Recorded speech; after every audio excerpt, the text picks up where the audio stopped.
இளையராஜா தன்னுடைய பாடல்களின் காப்புரிமை பிரச்சினைக்காக போராடி வருகிறார். இது தொடர்பாக கோர்ட்டிலும் வழக்கு தொடர இளையராஜாவின் பாடல்களை காப்புரிமை பெறாமல் வெளியிடக்கூடாது என்று ஹைகோர்ட் உத்தரவிட்டுள்ளது.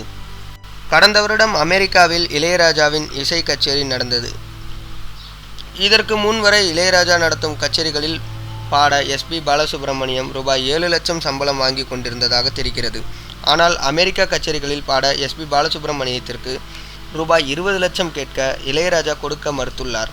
இதனால் தான் எஸ்பிபி அவர்களை இளையராஜாவின் பாடல்களை பாடக்கூடாது என இளையராஜா மறுத்ததாக கூறப்படுகிறது. இதனால் தான் எஸ்பி பாலசுப்ரமணியம் அவர்கள் அமெரிக்காவில் நடக்கவிருந்த கச்சேரியை புறக்கணித்துள்ளார்.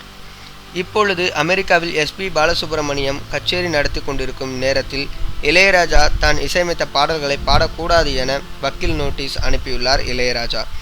இவர்களின் 40 ஆண்டுகால நட்பில் விரிசல் ஏற்பட்டுள்ளதாக ரசிகர்கள் மிகவும் வருத்தம் தெரிவித்துள்ளனர். இந்த நிலையில் பல சினிமா பிரபலங்கள் இதற்கு எதிர்ப்பும் தெரிவித்துள்ளனர், ஆதரவும் தெரிவித்துள்ளனர். குறிப்பாக சொல்ல வேண்டுமென்றால் இளையராஜாவின் தம்பி கங்கை அமரன் எப்பொழுதுமே இளையராஜாவுக்கு ஆதரவாகத்தான் பேசுவார். ஆனால் இப்பொழுது இளையராஜா செய்தது முட்டாள்தனமான செயல் என்று பாலசுப்ரமணியம் அவர்களுக்கு ஆதரவாக பேசியுள்ளார். இதனால் கடும் கோபத்தில் இருக்கிறார் இளையராஜா.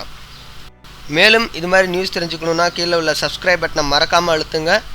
இந்த வீடியோவை லைக் பண்ணுங்கள், ஷேர் பண்ணுங்கள். நம்மளோட சேனலை மறக்காமல் அந்த ரெட் கலர் பட்டனை கிளிக் பண்ணி சப்ஸ்கிரைப் பண்ணுங்கள். நன்றி, வணக்கம்.